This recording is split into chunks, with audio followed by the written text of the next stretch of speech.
Good evening, everybody. I'm a few minutes early. I always like to get started just a few minutes before the scheduled stream time, just to make sure if there are any technical difficulties that I can have an opportunity to fix them. Because the last thing I want is to start a stream and have it not work when everybody's queuing up to attend it. So I'm just going to sit here for a few minutes, get a little bit centered, and wait for people to sort of filter in. So when you do arrive, please do go ahead and comment in the section over there so I can see it, because I've got the live chat up so that I can see you guys. But I'm not going to actually start topics until we're at the top of the time that I had set out for the stream schedule. So this should be interesting. And I'll make sure I've put my phone on silent. There we go. So that we are not interrupted. Wow. So this is a slightly different situation of how I've set this up. I do have my streaming software, but I'm actually watching this on YouTube, so I'm seeing the actual delay rather than what's going on live.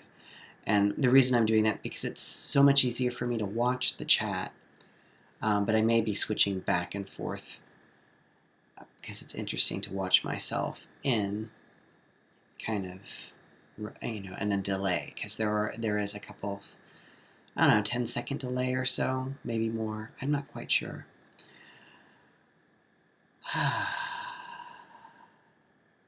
For whatever reason, today has been a very tiring day for me. And I've not done really all that much. I mean, I mowed the lawn today. I did do some practice outside, walked the dog, did some refining work on some pieces that I'm working on in my studio in the basement. For those of you that don't know, I do pottery as well as other art forms, and I've just started kind of going back to some creative writing I used to do as well. Since I've had this extended period of time to sort of explore, I used to find myself getting in and just doing creative projects just because. A few years I've stopped doing that as much. There's been a real focus on productivity as far as, productivity for work. Either via teaching, via my website, my practice. And I've gotten away from doing a lot of projects that are just for creative purposes. So whenever you join in on the live stream, let me know in the chat and we'll get started. And if you have any questions or you want to talk about something, again, post it in the chat. I have a couple topics that my patrons on Patreon have requested that I talk about. So I'll try and, work those in.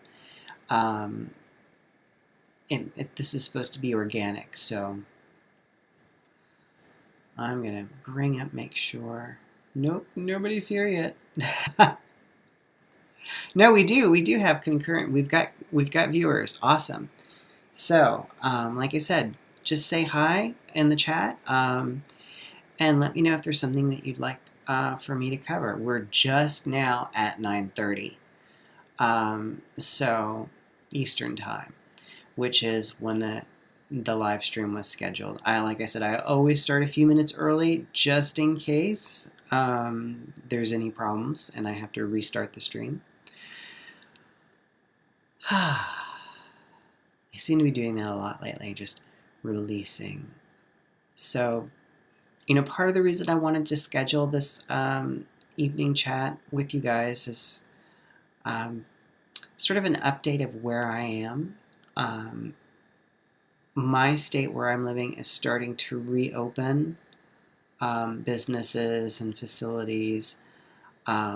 I'm still kind of staying secluded, um, just because I'm quite aware that there's going to be a second wave that is going to probably be larger than the first one, because I've observed a lot of people being very and not wanting to take safety precautions. So in order to protect myself and my family, because I do have vulnerable folks, um, I'm going to pretty much stay in seclusion.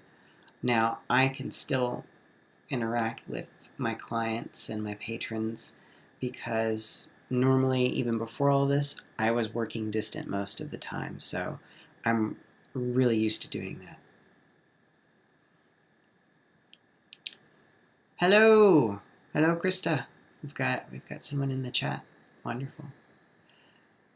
So yeah, I wanted to give you a little update of where I am, and I found that in the last few weeks myself, that I've really struggled emotionally.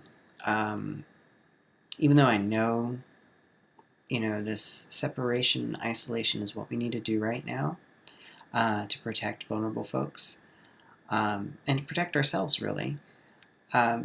This isolation and even, the removal of routine. Because I don't know about you, I had a very, clear routine. I was teaching 4 to 5 times a week. I had, scheduled clients on other times that I wasn't teaching. So like on Fridays I'd have ceremony. The weekend was sort of free. But I was so focused on that routine: teach, get up, go to the gym, do this, do that, and I really was not taking much time for me other than physical training and qigong and tai chi practice for myself. And I was always squeezing myself into whatever was left, and squeezing ideas for projects. They just remained ideas because I just didn't have the time or energy to devote into them. Creative projects, or when you're trying to create or make a big change on anything, whether it's a renovation or a piece of art or a book in my case, or anything, it takes a lot of energy and a lot of devotion, and we can really be easily sidetracked and distracted by routine. So I know we've got at least one more viewer out there. But yeah, I think it's important to acknowledge those difficult emotions that we have. And I for sure have had them. And some days I'm barely holding it together just like everybody else. And so one of the things I have to do is to unplug, turn my phone on airplane mode, maybe leave it on airplane mode all day, either go into the studio, work on some creative projects, take some time where I actually don't do anything, even if it's, a creative project that I'm interested in, because I find that there's just so much focus on these open spaces of time that we have to be productive, which, there's nothing wrong with that, and there's nothing wrong with, now we have the time to explore some things to do that, but also to allow some open space for us to feel our emotions, and especially the ones that aren't comfortable. Because a lot of times what happens is that, throughout the course of our lives, stuff comes up and we have our feelings down to get things done, to meet our obligations, to take care of ourselves, our physical needs, or those around us. And those emotions don't go away. They're still there. So eventually they need to come out. and they usually come out in stereo, or they come out in different ways where we're projecting onto other folks. We're really annoyed, but they're not really what's causing it. They're just the focus or the screen that we project that on. So let's see. We've got, make sure. I'm watching the stream health. Sometimes it says it's excellent connection, but I can tell by the change in the color. So, all right. So that's kind of where I've been at. I've really, like I said, I've really struggled. And when I've shared these struggles publicly online, I've actually been receiving some really negative blowback from that, because there's this perception, because of what I do, that I'm supposed to be fine, that I'm always supposed to be in the light, always supposed to be in the vibration of love. And that sounds really great, but that's not who I am. Like I said, I struggle just like everybody else. I have my own challenges. There are places where I really shine and, ahead of the game, and there's others where I am definitely lacking, and, during all this, I've been, putting together a D&D group with some friends and family to do online. We haven't started yet. We finally got all our characters together, and we're in the process of getting a dungeon master, finally. But, the whole idea of the different stats, they have like these 6 basic stats, like strength, constitution, dexterity, intelligence, wisdom, and charisma. And a lot of that is really interesting, because they correspond, you could think of just like different areas of your life. But unless you're just like are really good with rolling dice, you're not going to have good stats in all of those. So there's going to be some things you're good at, and some things you're not so good at. You're absolutely abysmal at. And that's kind of like life. We're not all good at everything, and that's okay. So yeah, someone says you have to be who you are and feel what you feel. Yes. Otherwise, you're going into denial, or what you do is you'll project that discomfort or feeling onto something else or someone else. And so I've seen, in news feeds online, just some really abhorrent behavior. And I'm thinking, geez, what is causing that? And it's a lot of that suppression of that emotion, and then that explosion, how it comes out, So the more we, can be honest and deal with that, and and realizing that your situation is different than other people's situations, and vice versa. And so some things are going to bother you more and going to be more of a challenge for you, and some things are going to bother them more and be more a challenge for them. And you have to be where you are. So, all right. Does anybody else have anything they want to share? It's an exciting stream so far. No, I did have a request from one of my patrons. They wanted me to talk about heart space. And it's something, I have to get into, and where I've struggled to be in lately,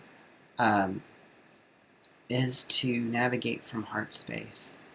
And so what that means to me is to be in this feeling space and moving, if not necessarily, I'm pure love. No, I'm really not. But to be moving from a space of being sensitive and aware, and not so much in my head. So not so much the planner, the manipulator, the great, schemer, trying to control everything. But being in the heart for me is also just being present and allowing what is going to arise to come through. So when I do session work with people, I'm always constantly redirecting my focus back into the heart. Because if I, there are skills that I can access from the head because they're learned skills or techniques, but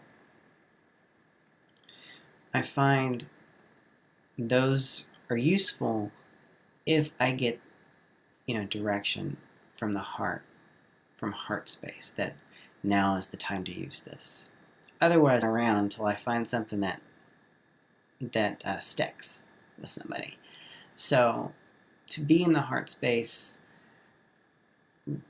it's an opening in the field. It's a wider focus. It allows more to happen. So, usually what I do, if you see like my YouTube videos that I do each month, where I have people like take their hands in front of their eyes and then move their hands slowly down and follow it with their awareness into the center of their chest. And that's really the easiest way that I've found to, find heart space. There are other ways you can do that. Going into that and doing any kind of healing work from that space is that you become more deeply aware that you're not the one that's in control. You are there to follow the breadcrumbs. You are there to see what arises, what is calling to you. And that's both on you and then also whoever you're working with. So someone may come in and say, hey, I want to do this, but when I drop into my heart, I may not be guided there. I may be guided to do something completely. So it's the difference between what somebody wants and what they actually need. And sometimes those two go together, but sometimes you have to address something else first. So heart space, the other thing about that is that, just from a scientific perspective, well, we should call it probably pseudoscientific because these are just, pieces of it. But the electromagnetic field of the heart mirrors the electromagnetic field of the earth. So, and both of they affect each other actually. So when there's like electromagnetic disturbance in the field of magnetosphere, it has an effect on us. And it can be a profound effect too. In fact, wild variations can show a spike in the number of heart attacks that people experience. So now, conversely, if there is a lot of synchronicity, or I should say synchronous focus of a lot of thought and emotion by human beings, it can also affect the electromagnetic field of the Earth. They've had, satellites that measure the electromagnetic field, and when there's been huge events, they've noticed this big, big deviation from the standard, and they can correlate that to a major event where thousands or millions of people were focused on the same thing. Giga72 say, sorry you're late, no problem.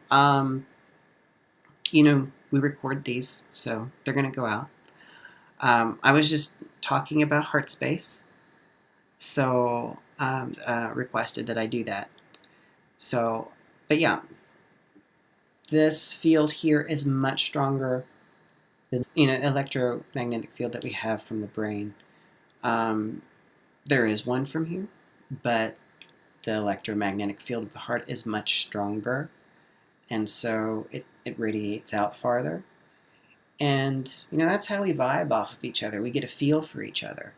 And sometimes, if you've instantly clicked with someone and you just feel good with them, that's probably part of that, is that your fields are harmonious. And then we've also had the experience where we just take an instant disliking to somebody. Big push off from their field. Whatever they're putting out in their field or whatever they're generating is not copacetic to what is good for us, or what we feel should be for us. So, also a good reason to tend to our emotions. so that, what we're putting out is sort of clear, and then we can, it's not so much that we draw people, but we can more clearly sense the ones that are in resonance with us.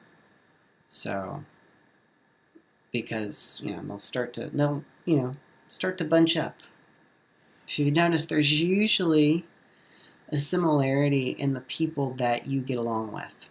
Now, that doesn't mean that they're all the same, but there's usually certain qualities that come out, for people that, if you look across like my group of friends, there's a lot of people that are creative, a lot of people that are into different, weird stuff. It's like, because I always say I can deliver weird any day of the week. Anytime, any place, I can make it weird. So we've got a comment here. Hearts generate a lot of EMF. And so you're drinking a lot of energy drinks and you're tapping sound over the phone, and you think it's your heartbeat interacting with the phone. I don't know. Could be. Sometimes certain tech is fine with me, and other times other tech. I've got a teacher who has consistent technology problems, and they're a very powerful shamanic practitioner. So affects technology. So that's possible. And I have another comment. It says, I get along with left-handed people. And so, yeah, that might be a thing. Guys, let me know also if the stream is lagging for you. So, yeah, the heart field is important, and it's something I use in just about all of my work. When I do readings, I haven't done as much lately because I'm having trouble staying clear lately. I'm still able to do healing work, like, no problem, for some reason. There's just a different kind of focus. I think it's also because I start to feel anxious anytime I look in my personal future right now, because there's so much uncertainty. So it's more challenging, I think, for me to like open up that time sense a second. Yeah, so yeah, I figured that there was some lag.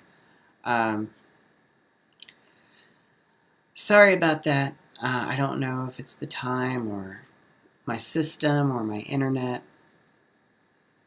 But I do notice that, if I open up my streaming software, it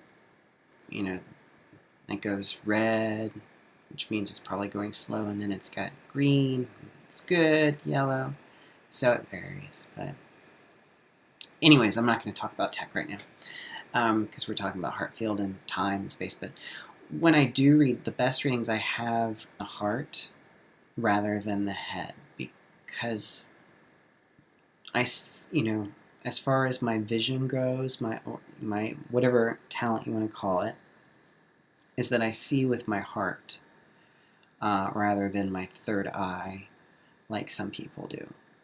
And I think that's a strength for me.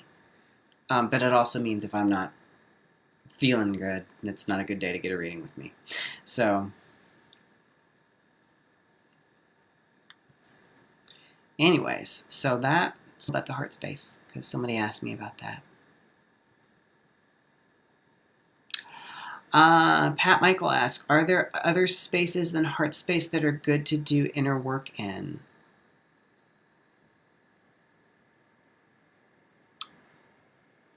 Well, heart space is generally where I do my work. I know some people like to go in further down. So, in particularly, like, I'm training right now to get certified in Qigong. And I'm only 7 hours away, really, before I can test. But there's a big focus on the area called Dantian, which, some people think about their navel or between there and the pubic bone, kind of that area. And that's really good for working into physical space, into grounding your energy and centering and creating a strong foundation. So there are other spaces that you can work in. I see that as more as going into structure. Like if you wanted to do a lot of structural work with your energy body, and direct it, and to center and sort of get, well, it's really in centering, which is very important. So that's another center. So that's a very good question, actually.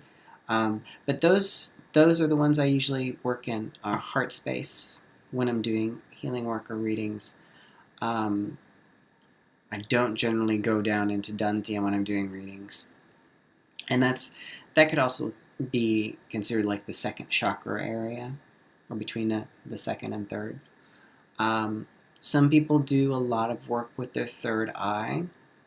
I'm not one of those people. I have a joke that I'll tell people who are really, gung-ho about opening their third eye, and I'll tell them, like, well, it's only $50 to open your third eye, and they think that's really cheap, and I said, yeah, it is, and it's $500 to close it. So, you might want to make out a check for $550 for me, because a lot of times people want to open these higher energy centers without balancing anything that's below it. And there's wonderful gifts in these upper chakras as well, and in the crown as well, and where we can get like divine guidance or spirit voices coming in, but depending on how well balanced we are, that can really go sideways. So, which actually that brings up a topic. Another one of my patrons asked me to talk about chakras and energy centers, and so I'm going to go ahead and do that for you guys. But so there are a lot of chakras, there are a lot of energy points in the body.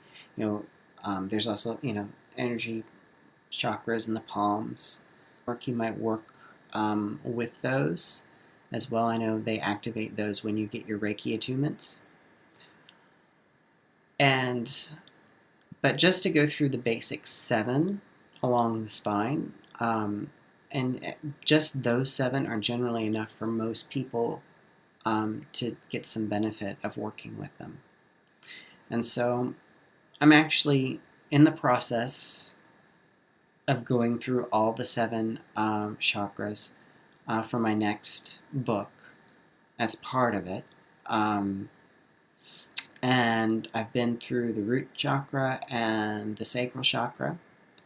And right now I'm in the midst of the solar plexus chakra. In fact, I need to work with that this week, in the next few days.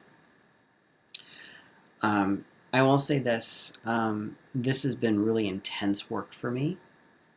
The way I'm doing it is I am treating each chakra as a medicine wheel and journeying to the spirits of each direction.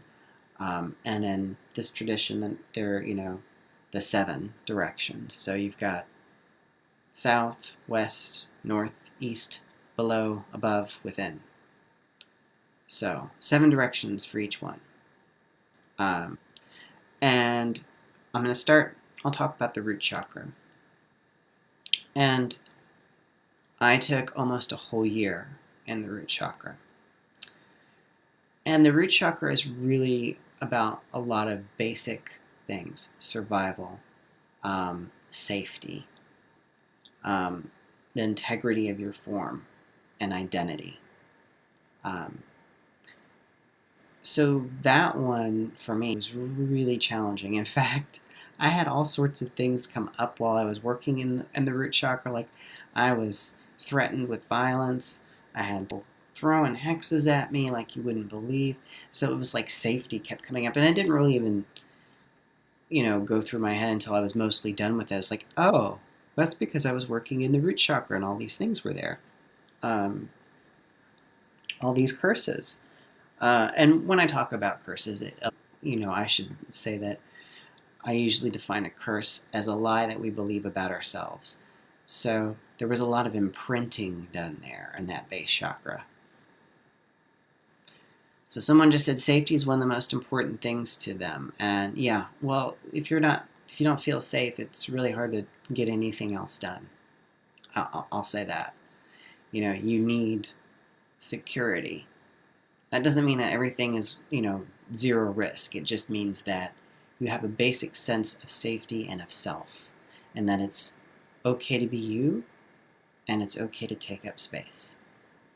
And that was kind of what I got out of that root chakra, that it was okay to take up space. It was okay to, stand my ground. So the root chakra is really big into the physical. It also is where, the seed of divine consciousness was planted. So, people like to ignore the root. They think it's dirty, right? It's all that body stuff. Ew, physical, right? So a lot of people want to just play with those upper 4 chakras and forget the physical stuff, and it's really important.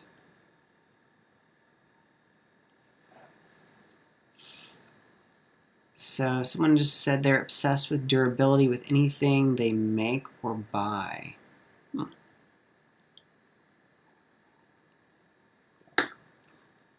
Well, that makes sense. I like things to last.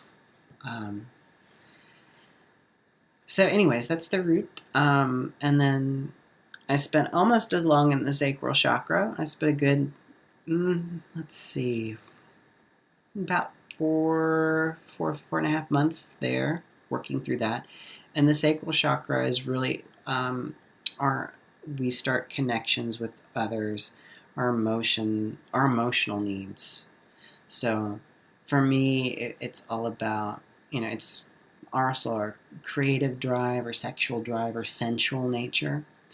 For me, it manifested as like either feeling rejected when it's out of balance, when you feel just like rejected or unwanted or unsupported. When it's in balance, you feel connected. There's a sense of you can enjoy life, enjoy the pleasures of being in a body, and with yourself and hugs are great. So the sacral chakra is really important, and it's where we're expressing also gender through that one as well. So male, female, and it doesn't matter what your physical body is. We all have both male, female energies, and the balance of those will vary from person to person. But a lot of that is in the sacral chakra. So sexual drive, a lot of instinctual drives, appetite, all of those things very important. But also, emotional and familial connections. So, like I said, right now I'm in the solar plexus. And that's kind of like how you show up in the world. How effective are you? What's your energy like? And for me, this one's a real big challenge because I've always been kind of pulled back. Some people have thought I've actually been standoffish, so they think that I think I'm better than they are, but it's actually because I don't feel like I'm as good as they are. So I tend to pull back, and they interpreted it a different way completely. So, but yeah, it's sort of, a lot of people associate this with personal will and how effective you are at putting your energy out into the world. And then I'm just going to scooch on ahead to the heart. We just talked about heart and heart space, but this is where we start to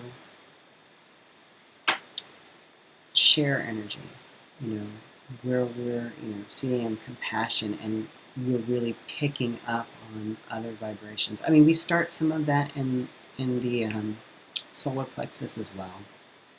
You've got that sort of gut feeling or just intuitive, where we're starting to become aware of other energies.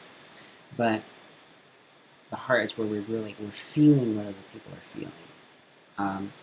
It's how we open up or don't open up ourselves. And the heart is a lot of dealing with vulnerability and being open.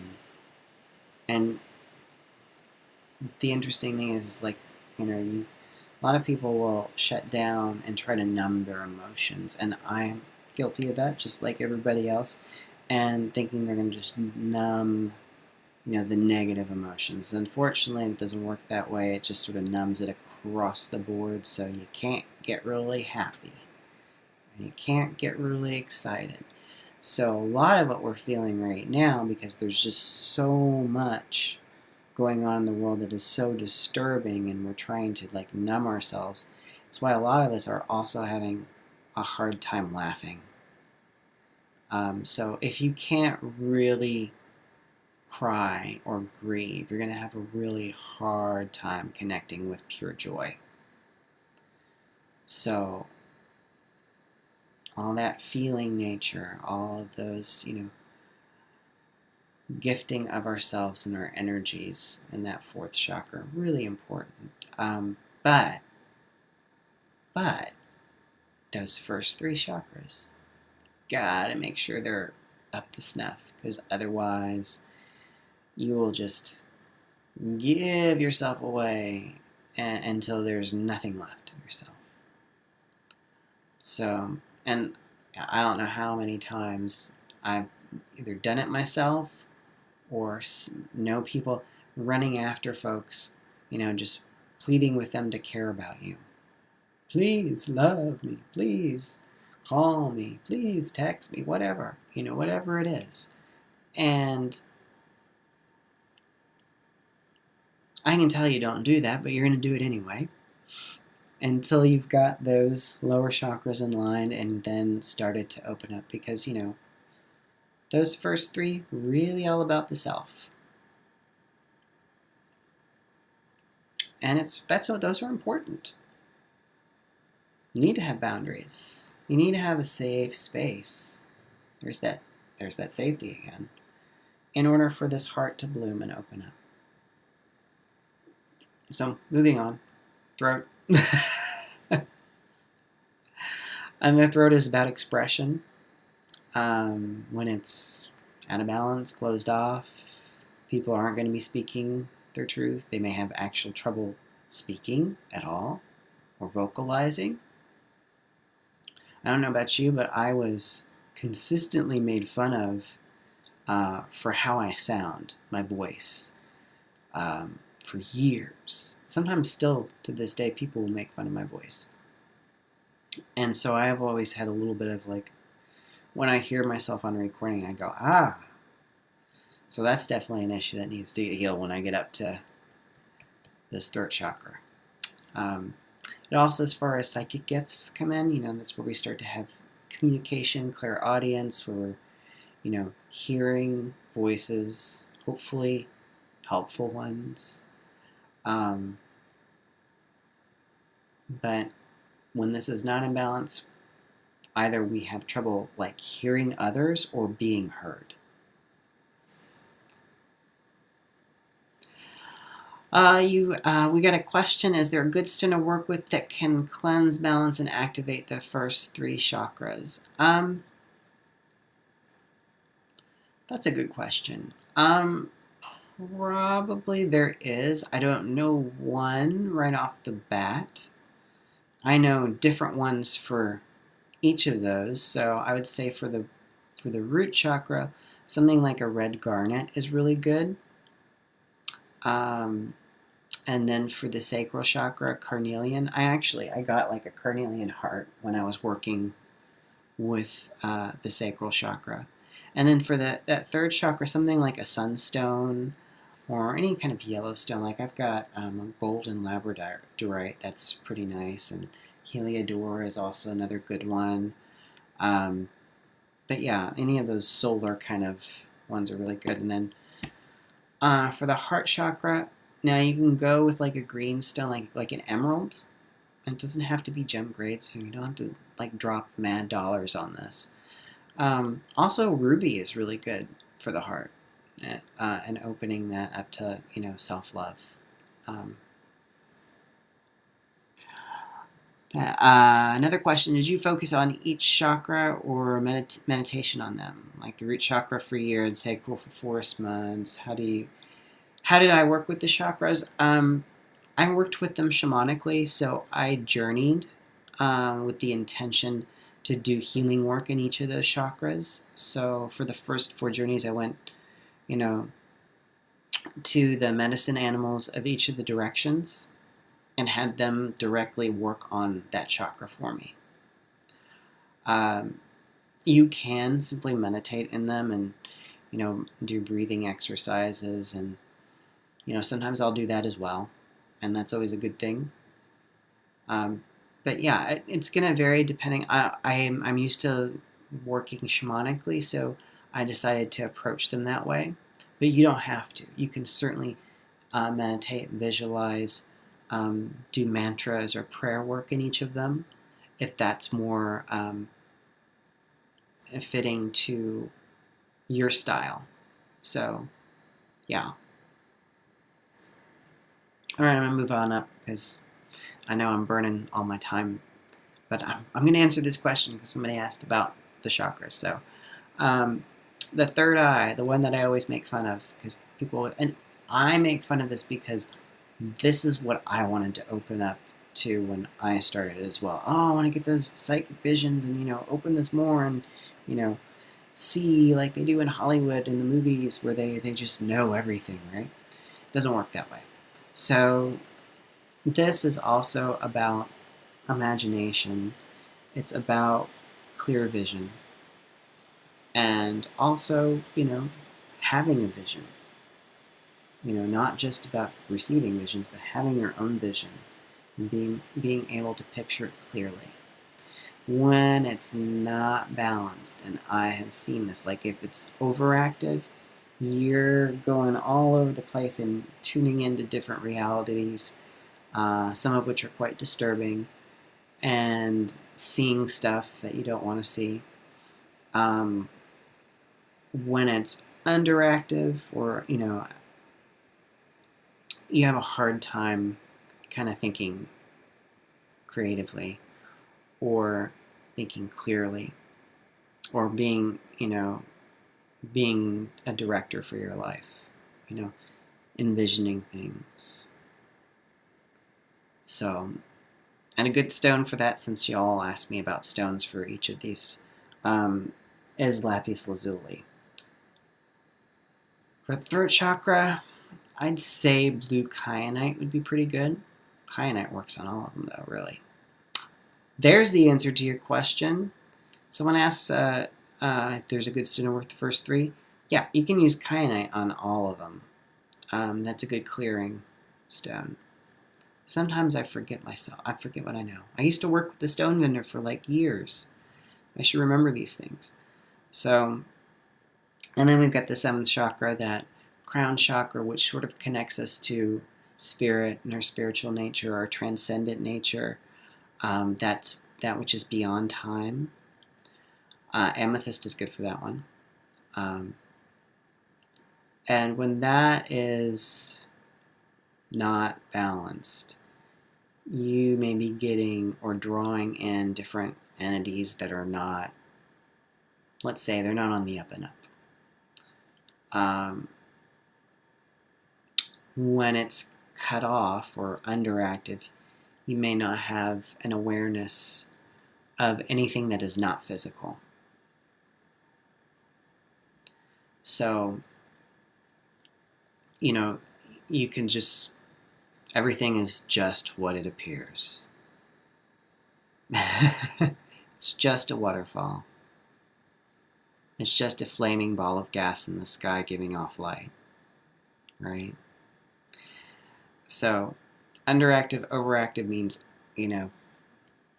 probably the conspiracy theory thing goes off because everything seems infused with such deeper intent and meaning, and means everything is personal, right? And that's kind of, I think of that when that's overactive.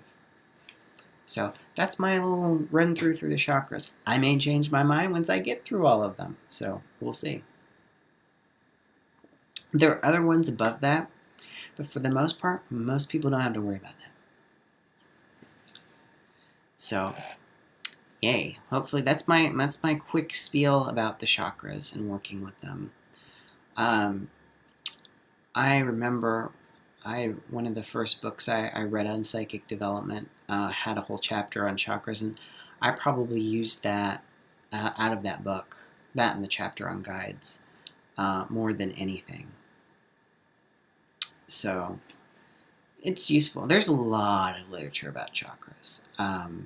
So, you can read about them for months and still not just be scratching the surface. But a lot of them line up with glandular systems in the body too. And in Qigong, they have, the different points that you focus on as you go up.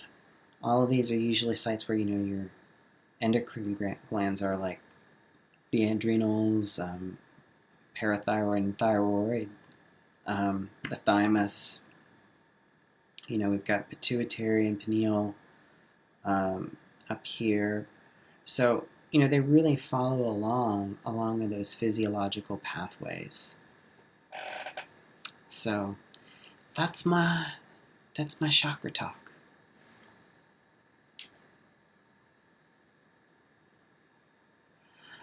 Oh, okay. So you want to know? You want to know about that because you're going to make orgonite and looking for a good mixture.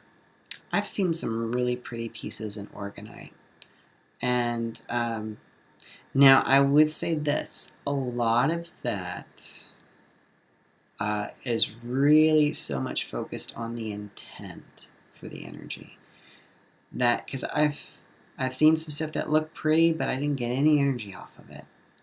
And so I think really the stuff that is potent is really because of the people that made it and kind of what they infused in it rather than the actual things that are in it.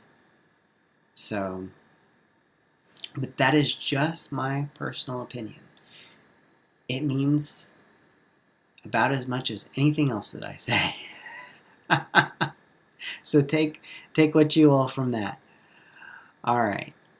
So I had one more question for my patrons before I started, and they wanted to know, and let me see if I can pull this up, because I'm sure I'll butcher it otherwise. Dun, dun, dun, dun.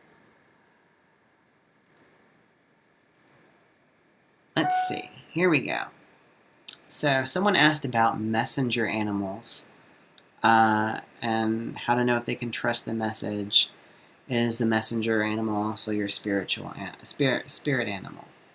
So, and they also asked, is it common they show up at different size than normal life, and can it be one that you really don't like?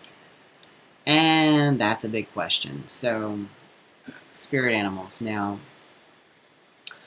I have a very active dream life, and I will have animals that show up in my dreams.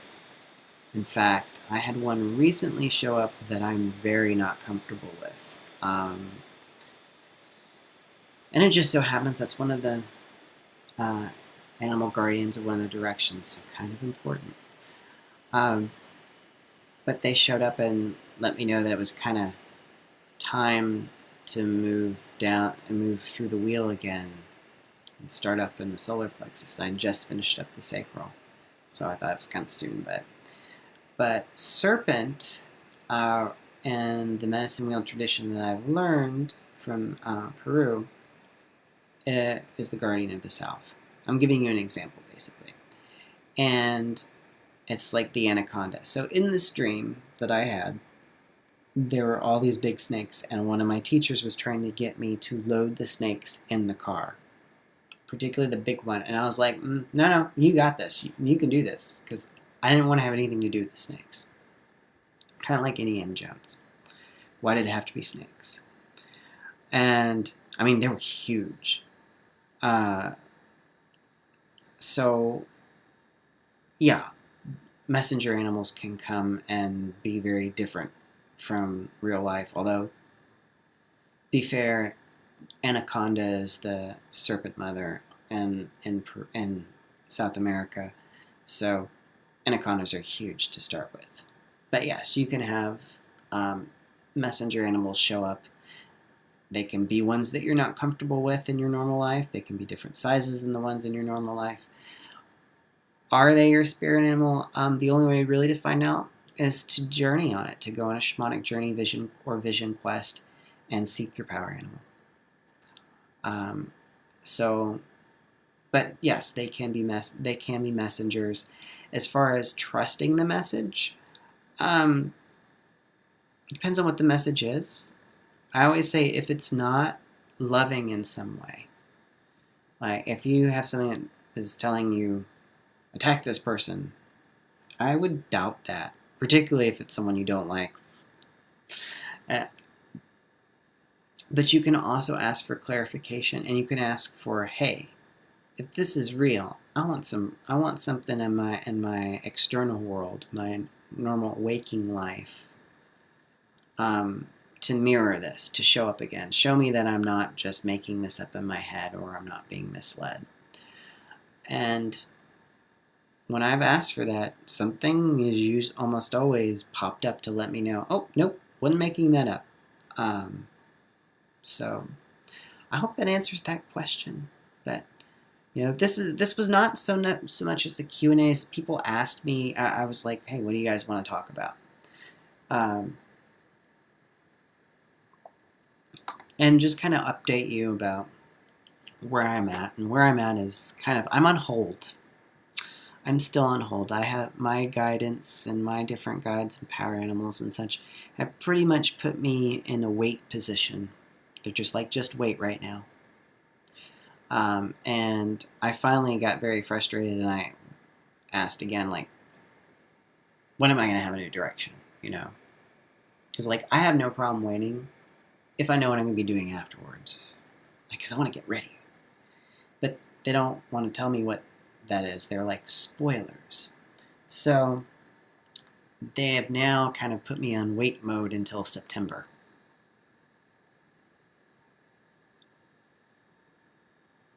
So that's apparently when my reveal will be for direction. This is, of course, subject to change, as most things. Right now, the texture of the future is kind of like smoke. It's just not there yet.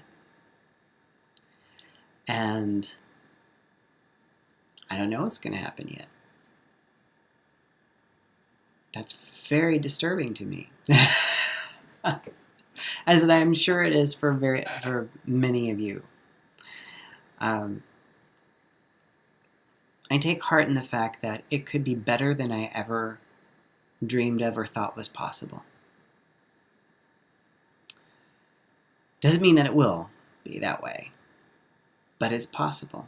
All things right now are possible. So, how are you guys doing? Let me know. Put it in the chat. I'm watching.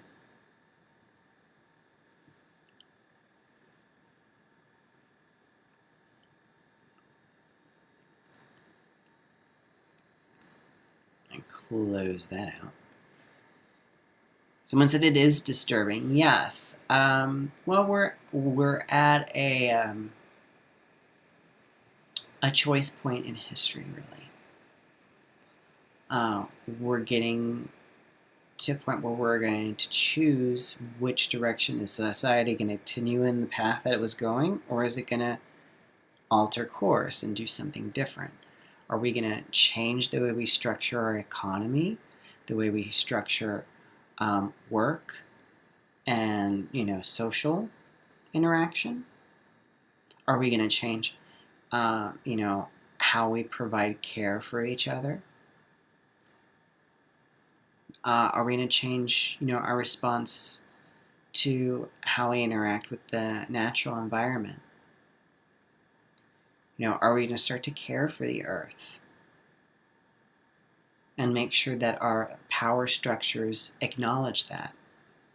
Are we going to hold our power structures accountable? These are big questions. What do we owe to one another? I mean, these are the things that we need to be thinking about. Outside of, party lines, outside of, how you define yourself, these are the basic questions. What do we owe to one another? What do we owe to the earth? What do we owe to our society, to our families, and to ourselves?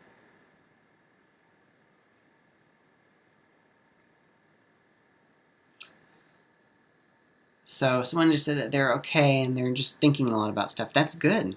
It's good to be thinking. And that they actually like anacondas. I gotta tell you another story about the anaconda. That spirit had been after me for years, and not in a bad way. Not like I'm gonna get you. No, it was like, come close. I want to love you. And it's Sasha Mama, right? The mother serpent. And in my dreams, I'm fast. I'm really fast, and I'm really good about getting out of things. And so there were many times where there's an enormous serpent, and I am running around like a chicken with its head cut off, and I'm way fast, and I'm like holding doors closed, and it's trying to, just bash its way in. And man, never caught me. She never ever caught me to this day. Until I was getting ready to teach a class on self-sabotage, and I was going to be working with Sasha Mama. And so I thought, for years I've had snake dreams, and I've always run away. And I was like, I think I probably need to go journey to see Sasha Mama and have a healing dismemberment in preparation to teach this class. So I did. And it was hard for me to do even in a journey, to let her just swallow me whole. It was like being in a wet sleeping bag and, dissolve within. And then the interesting thing that happened right after that was just a few hours after that, like right after I sent out my weekly prayers and emailed them out to everybody, my computer died. Like, completely died. So, and I was working on self-sabotage. And I'm needing to start to turn, I need to turn my computer off more. And for a while I was doing that when I got it replaced, because it was like, hey kid, you can't have a computer. No, it was like, you need to change your relationship to your computer. Because there's an energy there, and I was afraid to turn it off because I thought I was going to, die, because I had some issues when I updated it once. And so I never turned it off. I put it in sleep mode. But because it was never off, it meant I could just hop online anytime. And that wasn't really conducive. So it was self-sabotaging. EB says, hey. Hey, EB. How you doing? So anyways, yeah, Sasha Mama, Anaconda Spirit, healing dismemberments, all that good stuff. And yeah, that was one of those lessons in like, hey, it's not just a meditation. These things have an effect on your world when you do them. So hello. You're new here. Okay, wonderful. Well, thank you for joining the live stream. What's up? We've been talking about heart space. We've been talking about chakras. We've talked about messenger animals. We've talked about like not suppressing your emotions, because that's bad. I once had a client that went, I did a reading for them, and they kept coming back, and they kept abusing the time limit on the reading too, which is a big no-no. But I didn't have as good boundaries back then. And what kept consistently coming up in the readings was that they needed to talk to a lawyer and a counselor. And I told them this, and they looked at me and then said, "But you're cheaper." Which made me think I should raise my rates. But then the next time they came back, again, this was before I had as good of boundaries. It's like 16 years ago, okay? So don't judge. They had said that they had started taking something called suppression classes, and I was like, "Oh yeah, that's great." So I never heard from them after that. Actually, I banned them from coming back because I got really frustrated with telling them stuff and them not listening. Like, it's no good to look at the future and get a reading if you're not going to change anything, right? Like, why ask for advice from Spirit if you're not going to follow through on any of it? It's kind of, I mean, you can pay me, but at some point I'll get as frustrated with that as the spirits do. So, anyways, what's going on? So, what's going on with you, Evie? What do you have? What do you want to talk about? It's an evening chat. I'm here for the evening. It's not like I can really go anywhere. Well, I mean, I guess I could, but I'm not going to. So, anybody else have anything they want to add or want me to speak on? I can speak forever or just about nothing. I just need like the tiniest seed.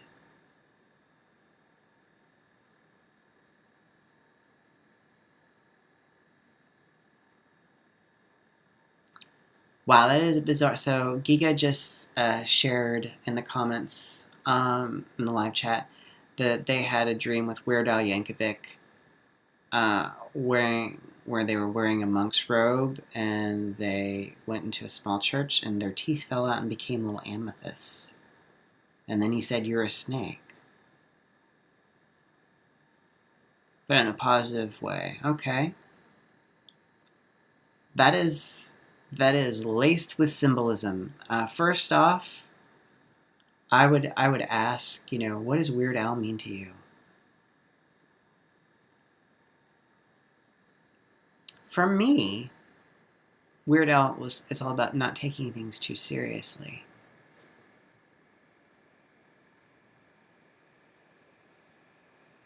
So an EV, yay! Hope y'all don't mind me calling out your handles when I'm interacting, because that's what I'm going to do. You got a set of crystals, and you've been more spiritual this past year than ever. Well, it's been a challenging year so far, hasn't it? I mentioned earlier that I used to work for a crystal vendor. He passed away in early 2016, unfortunately. And he was probably one of the most generous men I've ever met. He was a triple Leo as well. So try him out. He was like the ringleader and all the acts of the circus at the same time. But he was incredibly psychically gifted, really warm, and just he was an excellent healer as well. But yeah, I used to work expos with him as I would stand beside him and talk to people while they were waiting to get in his presence, and also help bring them out. But it was a lot of work, but it was such a good experience. And I remember just always being exhausted, but it was always a good kind of tired. So one of the things that I think is important right now is, like I said, we're being asked, which way do you want to go? What's important? What matters? What do we owe to one another? What do we owe to ourselves? What do we owe to the earth? Is to start to think about, what would we like to see in the world? How would we like society to operate? Because right now it doesn't really operate in a way that really serves the whole. It really serves very small interests to the detriment of both, humanity and the planet. Um, so I always think of like that Gene Roddenberry future, like Star Trek: The Next Generation. Whenever they show like Earth, whenever they're on Earth, like everything's just hunky dory on Earth. There's no poverty. They've got replicators for one, so they can replicate food anytime they want to. Although there's still restaurants. Odd. Krista said she would like more caring and kindness to all. What about those people that are awful, though? No, I'm just kidding. Probably especially to those people that are awful. But yeah, I think we need our kindness to be as loud as people's intolerance and hatred is. Or actually louder.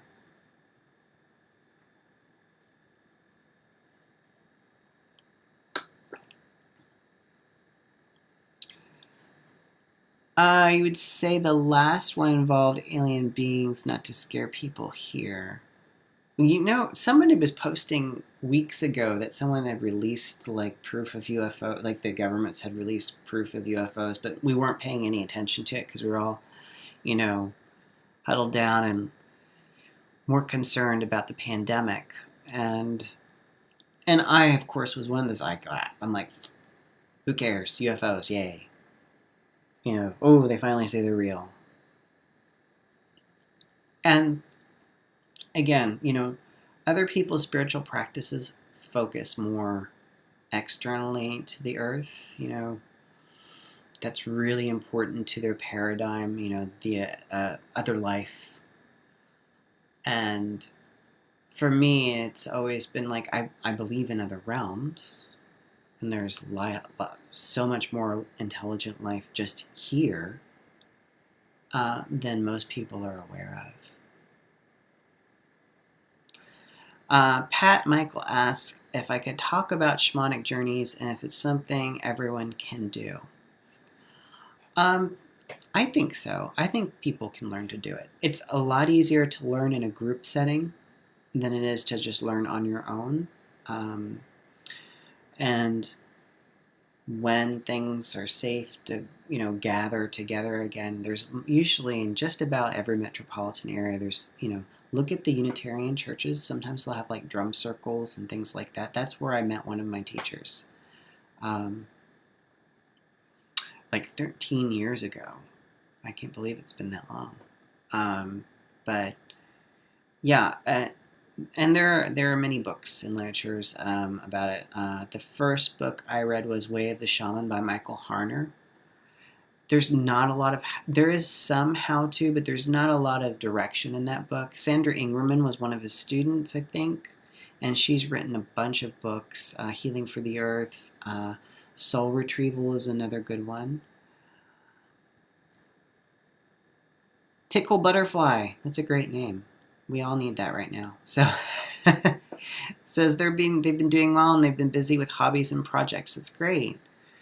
Yeah, I've also dove back into creative projects. I started listening to a new podcast called Start With This, and it's put out by the same people who put out the podcast Welcome to Night Vale,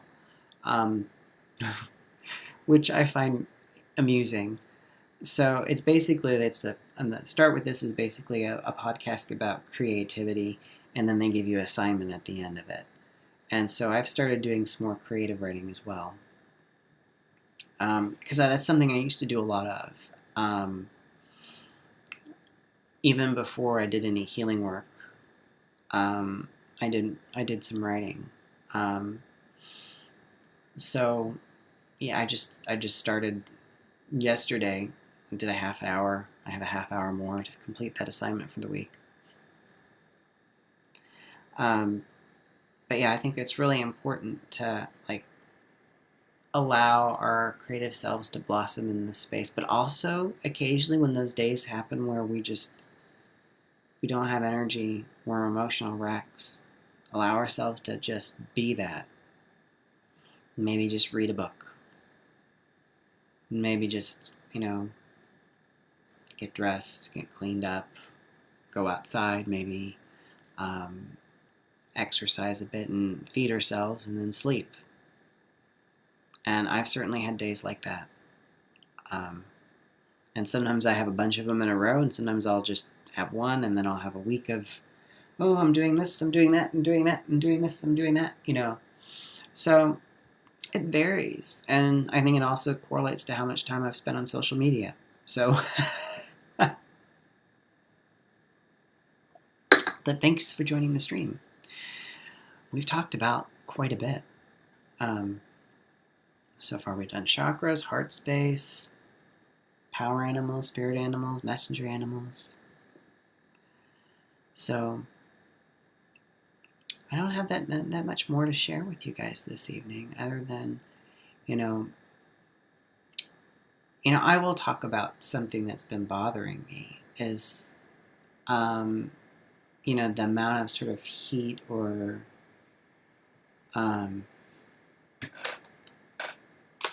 just like public shaming I've gotten for sharing my fears about what's going on and trying to take, precautions. I'm, for those of you that don't know, my day job, when I had a day job, was teaching group fitness classes, teaching Tai Chi basically, at some local community centers. And they, of course, closed mid-March, which I was really getting nervous if, in fact, I sent them an email that said, hey, if you guys aren't closing, I'm canceling my classes, because it wasn't safe for my students. And it wasn't safe for me or my family either. And, I've been criticized because I said I'm not going back in until there's a vaccine. And people say, oh, you're living in fear. And I'm like, well, I am afraid of this virus and its potential to do harm. Most of my students are either in seniors or for cancer treatment. I have a lot of people that are going through cancer treatment or have been through cancer treatment. So that's the biggest demographic in my student population. So people with suppressed immune systems. And a lot of you don't know this, but in 2003, I almost died from viral pneumonia. And so I can tell you, it is not the way you want to go. And so this has brought up almost like flashbacks for me.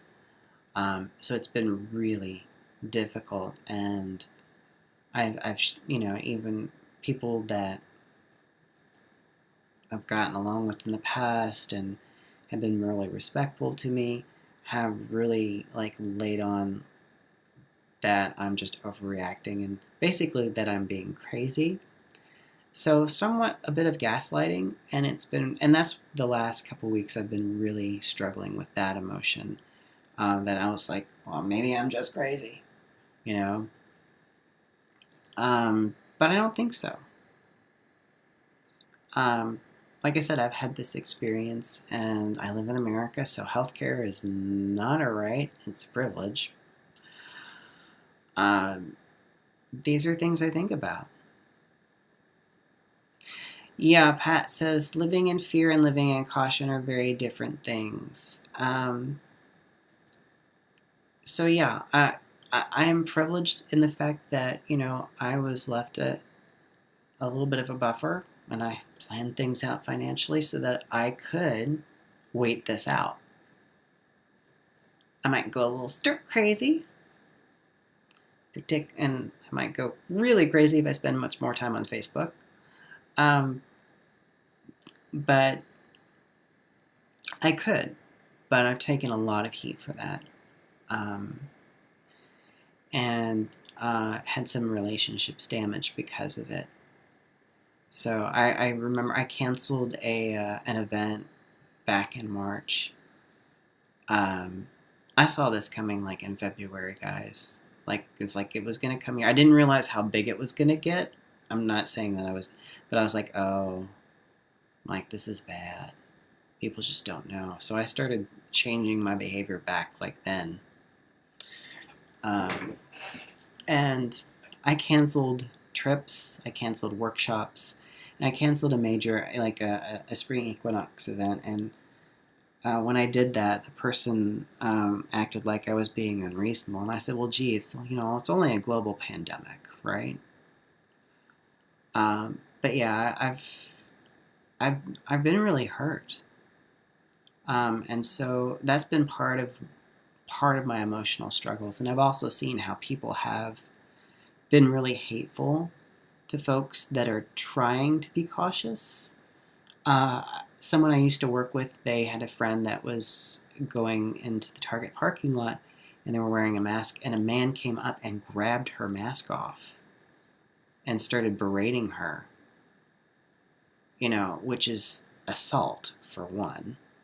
And just, I've seen video footage of people just being hateful and reckless. And that's been really disturbing. Because they're just asked to do a simple thing. Please wear a mask in public. And they act with such vitriol and aggression. And I find that, I guess, because again, I see with my heart. And so when I see that, it really hurts. And so I'm going to try in the next week or so to really limit my social media time. Because, it's one thing after another. So, and I'm lucky I do have a few friends I can call and talk to, who are really good at just about holding space and not trying to fix what's going on. And that's really important. Yes, it is a simple thing to do for other people. Wear your mask. I mean, really. Go into the store, wear a mask. Get in the car, take it off.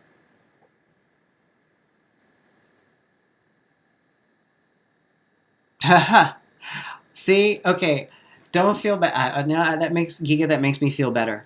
You went the fact that you went to the convenience store and went to the soda fountain and you thought this is too soon.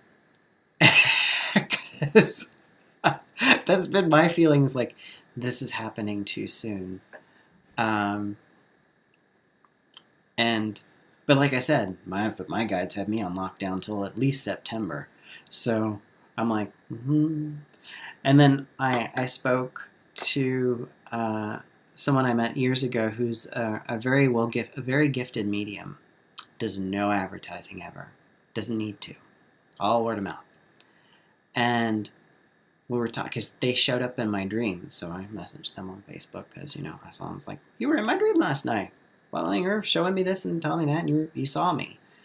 And they were one of the only people in the dream that could see me. So what was interesting about that was that they got the exact same message to just sort of be still until September. And that made me feel so much better because, like I said, all these other people were, acting and implying that I was being crazy. So yeah, I think it's important to take precautions. And yeah, sometimes I do get into fear, and that's okay. I'll be the first to say, hey, I am a fearful person at times. And for most people don't know this, but I am anxiety prone. Like I'm highly reactive.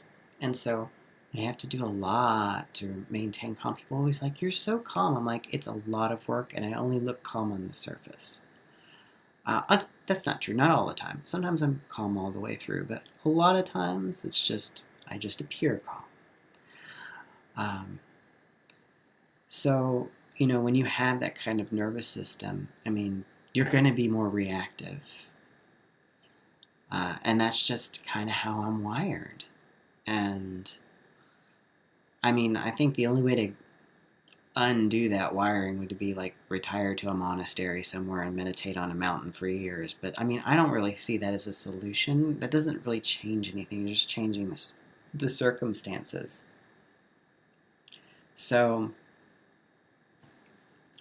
who was it? It said enlightenment doesn't happen on the mountaintop, it happens in the marketplace. And they're right, because if you think you're all so well evolved, just go stay with some family members that you haven't seen for a long time that you never got along with. Let's see how evolved you are then. I have talked for almost an hour and a half. I can't believe it. Well, actually, I can. One of the things I hope to do sometime is to feature guests here on the stream because I will be able, I figured it out. I figured out how to host, like someone Skype call me in and have a guest star. And I'm testing it out. So hopefully soon I can start to talk some folks that I respect into joining me for a live stream chat sometime. I may want to test it out a little bit more before I do that and kind of come up with something. But yeah, I'm excited, and I've done it. I get on myself, or I didn't do much today. Again, what's with the God of productivity who's going to punish us all if we haven't done yay amount every single day? It's so ingrained in us, and it's encultural. I mean, it's just encultured into us, and it's productivity and consume, and at some point, I'm hoping we'll come to a better balance. Not like we should never be productive. I'm not saying that. I think accomplishing things and striving can be a great thing, or it can be a terrible thing. All of it just depends, but I think it's really all about that balance. And one of the things I've learned over the years is that when I don't necessarily grow as much through adversity as you'd think. I might adapt, but I seem to really grow when I reach a space of acceptance. Like the more accepted I feel by people, the more I seem to open up and blossom and grow. And I think that's probably true for most of us. And so I'm wondering, as I start with questions. I always seem to start with questions. When I was feeling like harried, like everyone was going like, oh, you're living in fear, oh, you're crazy, oh, you're overreacting. And I was, feeling very unloved, of course, because I require approval. It's like a pathological need sometimes. I must be liked. And I think a lot of us get this way. Some more than others. Some people just don't care. God bless them. But, this question of if nobody else accepts me, if nobody else loves me, can I accept and love myself?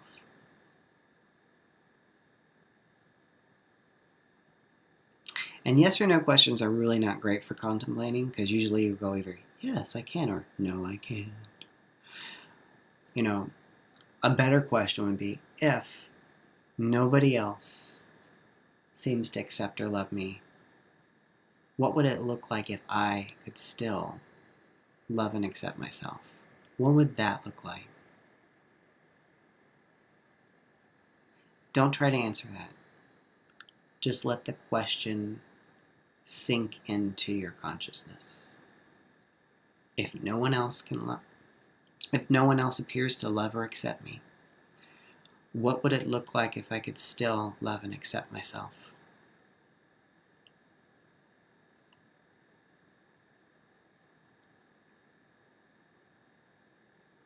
What does that feel like?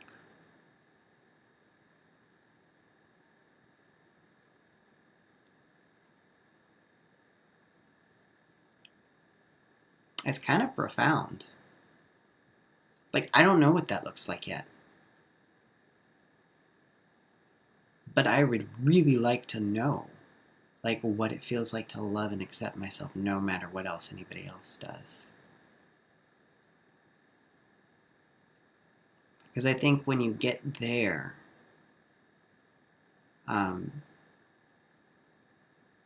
there's so much more peace. Giga, yeah, you think when you're true self-love, you just sit there in bliss and peace. Well, yes, somewhat. I mean, I think there's just a bit more cushion, as it were, to sit kind of in that stillness.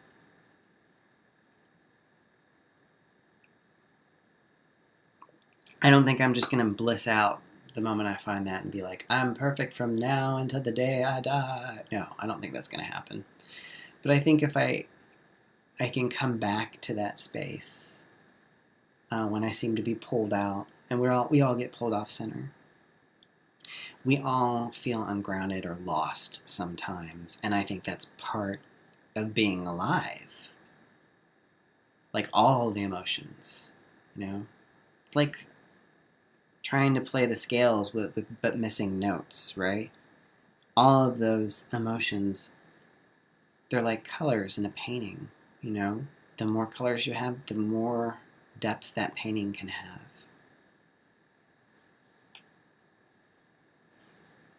So, yeah, start asking yourself some questions.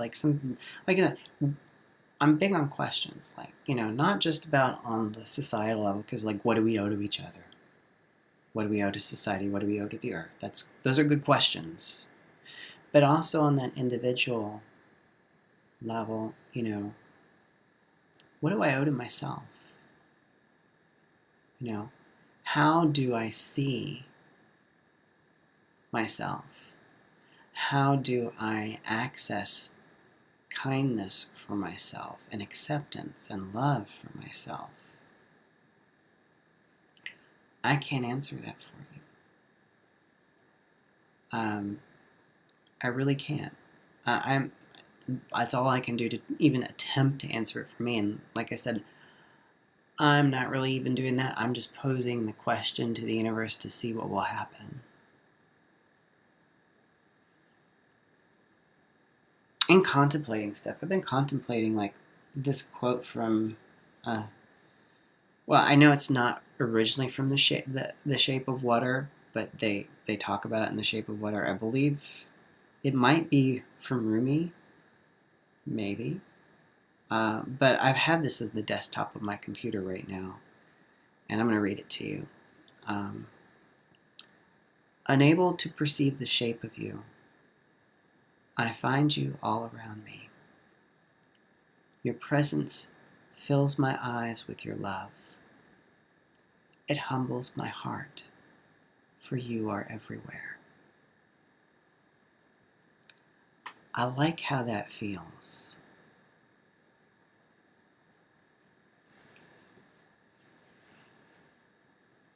Did that get too squishy and gushy and emotional? It's okay. I'll make it weird. Alright, guys. If y'all don't have any more questions or things you'd like to talk about, I'm going to probably end the stream for the evening. Thank you for joining me and listening to my ramble. Again, ask yourself questions, open-ended if possible, about the world you want, you know, the society you want, and you know how you view yourself and how you want to view yourself and how you want to feel. So until next time, you can find me on my website if you want to book a session with me, or if you want to support me on Patreon and get weekly prayers and a monthly teleconference with me. Then you can follow the links that should be down below once this goes in this process. There's also on the ticker screen, it's been going across, visit my website, blah, blah, blah. Yeah. My little nod to marketing. So until next time, I'll probably do another one in a couple weeks. We'll see where we're at. And I do appreciate interacting with you guys. It's wonderful. Usually when I'm doing YouTube, it's just me recording a video, putting it out there like a little message in a bottle. But it's good to have the interaction. So I hope you have a good and evening. Stay safe and healthy. Peace and blessings.